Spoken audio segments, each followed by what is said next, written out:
రాష్ట్రంలో కూటమి ప్రభుత్వ పాలనలో చంద్రబాబు సహకారంతో నెల్లూరు రూరల్లో అభివృద్ధి పరుగులు పెడుతోందని ఎమ్మెల్యే కోటమిరెడ్డి శ్రీధర్ రెడ్డి అన్నారు. నగరంలోని 41వ డివిజన్ మునమసిద్ది నగర్ వద్ద 90 లక్షల రూపాయల వ్యయంతో అభివృద్ధి పనులకు శంకుస్థాపన చేశారు. టీడీపీ నేత కోటమిరెడ్డి గిరిధర్ రెడ్డి, మాజీ మేయర్ భానుశ్రీ, కార్పొరేటర్ విజయలక్ష్మితో కలిసి శ్రీధర్ రెడ్డి పర్యటించారు. ఈ డివిజన్ అభివృద్ధికి 4,73 లక్షల రూపాయల నిధులను కేటాయించాం. మధ్యతరగతి ప్రజలు అధికంగా నివసిస్తున్న ప్రాంతంలో అభివృద్ధికి ప్రాధాన్యతనిస్తున్నామని కోటమిరెడ్డి శ్రీధర్ రెడ్డి చెప్పారు. సామాన్య కుటుంబాలు అధికంగా నివసించడం, ఈ యొక్క ప్రాంతంలో వేగవంతంగా విస్తరిస్తున్న కాలనీలు ఉన్నాయి కాబట్టి అనేక రకాల సమస్యలు ఉన్నాయి.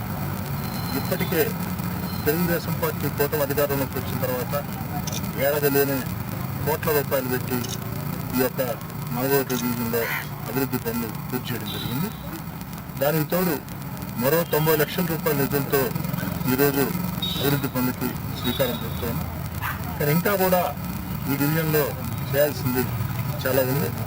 వాటన్నిటి మీద కూడా ప్రత్యేక దృష్టి పెట్టి రాబోయే కాలంలో ఎప్పుడు ఎక్కడ నిధులు ఎలా వచ్చినా వాటికి ప్రాధాన్యత ఇస్తామని 41వ డివిజన్ని అన్ని రకాల అభివృద్ధి చేస్తామని మాట ఇస్తూ ఈరోజు ప్రారంభిస్తున్నటువంటి ఈ 90 లక్షల రూపాయల పనులు కూడా వేగవంతంగా నాణ్యత ప్రమాణాలతో పూర్తి చేసి అందిస్తామని.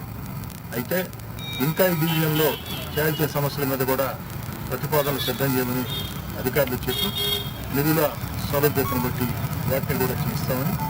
తెలుగుదేశం పార్టీ కూటమి అధికారంలోకి వచ్చిన తర్వాత నారా చంద్రబాబు నాయుడు ముఖ్యమంత్రిగా ఎన్నికైన తర్వాత నెల్లూరు రూరల్ నియోజకవర్గంలో ఎక్కడికెక్కడ ప్రజల